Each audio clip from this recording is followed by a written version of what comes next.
اخواتي الزملكاويه، حلقه جديده.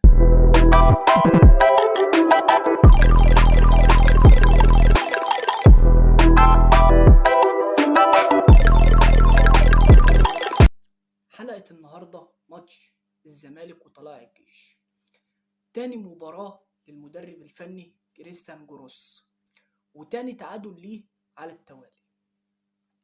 بدايه الماتش كان فيه تغييرات كتير عن الماتش الاول بتاع سيراميكا كليوباترا. بدأ بمحمد شحاتة وحسام أشرف وناصر منسي.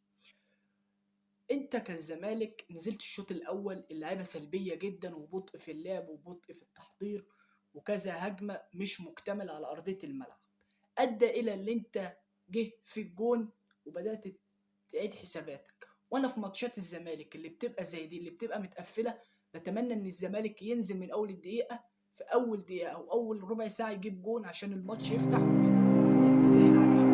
لكن الزمالك بيتبطل لغايه ما يجي في جون وبعدين يبدا يشوف هيتعادل او هيكسب، فدي حاجه سلبيه في لعيبه نادي الزمالك. المفروض وانت نازل زي الماتشات دي تكون مسيطر ومستحوذ على ارضيه الملعب. جه في الجون الحمد لله قدرت ان انت ترجع بهدف محمد شحاته وهدف حسام اشرف، الهدفين قبل نهايه الشوط الاول. الشوط الثاني كنت اتمنى ان اللعيبه تنزل احسن من كده، يعني اتمنى ان الزمالك كان يدوس بنزين اكتر ويلعب اسرع ويجيب الهدف الثالث، لانه كان هيسهل عليه المأمورية شويه وكان هيكسب فوز على طول. لكن الزمالك صعب الامر وطلائع الجيش تعادل بهدف تاني يحسب لعواد. عواد الكوره سهله جدا وكنت المفروض يا عواد تطلع وتمسك الكوره، فالهدف الثاني يلومه عواد لان الكوره سهله كان المفروض يطلع وياخدها. الزمالك بيلعب بدون جناح شمال، ميشالاك مش قادر يتأقلم مع الفريق، وكذا الكرة فتوح لعبها ليه وبرضك مش قادر يتأقلم وبيخاف جدا، فميشالاك خد الفرصة بما فيه الكفاية، فده مش الجناح الشمال اللي تعتمد عليه أساسي. محمد حمدي أنا بتمنى إن الولد ده يلعب أساسي، لعيب ذكي ولعيب حلو جدا.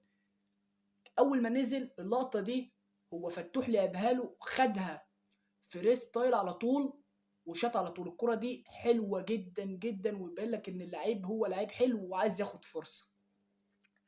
بعد كده حصل التصادم ما بينه وما بين الجون، وانا ما اعرفش ازاي الحكم ما حسبهاش ضربة جزاء. وطبعا هسيب لكم اللقطة دي كمان كلكم شفتوها بس انا هسيبها. فدي ضربة جزاء صحيحة 100%. فالتحكيم بادئ من بداية الموسم سيئة جدا وبيشرح القوانين غلط. هتكلم على بعض الناحية بتاعت اللعيبة. هبدأ بمصطفى شلبي. مصطفى شلبي نزل بعد ما محمد حمدي اتصاب. انا في لقطة هسيبها لكم برضك، يعني انا كنت قاعد مش عارف اعمل ايه، اضحك عليه ولا هو الراجل بيلعب ازاي ولا ده جناح شمال بيلعب في نادي الزمالك ازاي. اللقطة اهي. انت بتعمل ايه يا مصطفى شلبي؟ كل كراتك معروفة ان انت بتجري على الشمال وترفع، فمصطفى شلبي سيء جدا مع نادي الزمالك، ومفيش جناح شمال يعتمد عليه في نادي الزمالك. لازم نادي الزمالك يلعب اسرع من كده واقوى من كده. عبد الله السعيد نجم نص الملعب لوحده وقائد وشخصية، زيزو نجم نادي الزمالك. فاحنا لازم يا جماعة نادي الزمالك ينزل في الماتشات دي يلعب اسرع واحسن من كده، علشان بطولة الدوري بطولة صعبة جدا، ويركز في الكونفدرالية. بس ده كان رأيي لحلقة النهاردة. أتمنى الناس تدعمني بلايك وشير وفولو، وإن شاء الله اللي جاي أحسن. شكرا يا حبيبي.